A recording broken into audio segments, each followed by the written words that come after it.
Hey, what's going on? It's Adam here. And if you don't know who I am, I've been able to work with thousands of people from around the world, helping them grow their visions, grow their businesses. And I've been able to grow one of the top business masterminds in the world. And so as I've been able to coach people though, I get to also notice thousands of patterns that people have that are unsuccessful. And I hate seeing people stuck with thinking that keeps a cycle, right? And then I also get to see how successful people think. And the question I want to be able to answer today is actually from Serena. She goes, how do I know if I have money blocks? And if I have them, how do I find them? So what I want to do is I want to draw out these three money stories. Everybody has these three money stories. So let's go ahead and draw a circle here. The first one that we all have is our spending stories. So this is our area on how we're actually spending our money, right? This is our spending story. Then we have what we call your make money stories, which can be blocks on your ability to go out and produce income. And then we have investing stories, what you do to make more money from your money, right? Now, these three things here are all influenced by one of these three things. The first one is your identity, which I'll explain a little bit more. The second one is your knowledge. And the third one are your values. Okay? So when you ask, okay, well, what do I have any money blocks and how do I know or how do I find them? Well, let's first start with where are the blocks based off of here. For example, let's start with your spending stories, right? How do you know if you have a block around spending? Well, let's just take a look at all the money you've made in your lifetime and how much do you have left over? And that tells a story. It tells a story of how you value your money, your knowledge around money, right?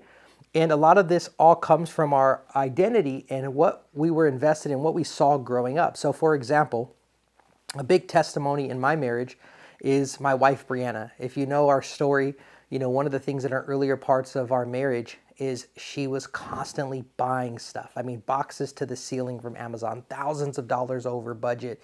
You know, she had 2 or 3 pairs of the same heels. And I'm like, oh my gosh, driving me nuts as a newly married man. And I'm like, this isn't financial stewardship. This is crazy, right? So when she grew up, she got a credit card from her parents and so did her brother. And so they were able to swipe that credit card. And there wasn't a lot of conversations around boundaries and around what percentage of your money should you spend and what's healthy. And it was just a part of their family culture, consumerism, right? So this is something that we had to look at and we had to go into healing this story by asking questions like, okay, well, what did I learn about money growing up, right? And what is my knowledge around it? Do I actually know about how to spend money, right? Do I actually know about like what are my values around spending money? So we had to establish those boundaries as we went on this journey around spending money stories, is looking back into the past and going, where did this show up? And how is this showing up in my future? The next one is making money stories, right? So this is actually really funny. So have you ever been in a place where, let's say, for example, you have bills that are due. And let's say that your bills are $5,000 a month, okay? And currently you only have $3,000 towards your bills. Isn't it funny how you just find a way to come up with this extra $2,000 to pay for your bills? Like your mind just goes to work and you just find a way to survive, right? But if your bills are $5,000 and you make $10,000, a lot of times your income will fall right back down to what you need and you'll get comfortable again. So it's very easy to get into a survival place, but to thrive is a different mindset. And we call this your income thermostat, right? We have to be able to raise our thermostat of what we need to make.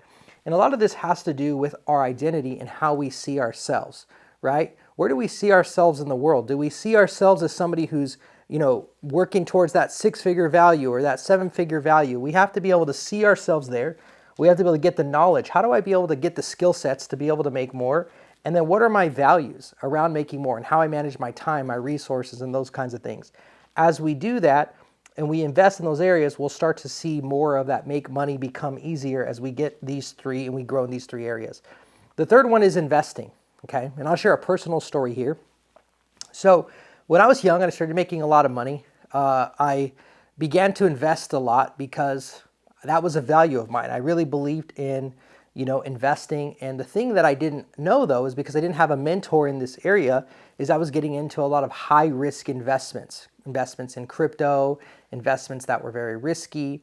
And so I would invest in people because I trusted them. And then as I invested with them, sometimes that money wouldn't come back and I was taking L's. And so my investing story was what I valued, I valued trust. I valued high risk opportunities that could bring in wealth. And because I didn't have the knowledge, my investments got washed away. So part of the values today that my wife and I have is we do not invest in anything that we do not fully understand so that we don't take those losses again, right? So when you're looking at these areas, it's great to be able to reflect and say, where is the area that, I have a blind spot in? And the way that we know is we can look, and this is the hard part, is to face the truth. Out of all the money I've made, how much do I have left over? If the answer is not much, you probably want to look at your spending stories. Okay, out of all the money I'm making, how much more have I increased since I started what I've been doing? If the answer is not a lot, you might want to look at your make money stories. Then if you look at all the money you have left over, how much of that have you invested and how much have you made more? And if the answer is not a lot, you may want to look at your investment stories. So all of this makes up our money stories that determine our financial future. And so one of the things that my wife and I did is we actually created an entire workshop that is all around healing these 3 stories. We do some deep inner work to be able to get to the root of these areas to help you get better in your spending stories, your make money stories, and investing stories. And it's on our Spirit Driven Success Network community, which I'll drop a link below. It's like a $1 trial to get access to it, and you can get access to the entire workshop. And then after, it's like 27 bucks a month, so it's super affordable. And you'll be able to go through this workshop. It's a deep workshop, and it's going to help you. And there's so many other trainings in there too, but that is going to be a really helpful resource in being able to break through these money stories. So hope you got value from seeing this here. I want to be able to see you become healthy, heal from those stories, grow in your identity, knowledge, and values. And as you do, you're going to see your story shift. And until next time, I'll see you guys in the next video. Bye, y'all.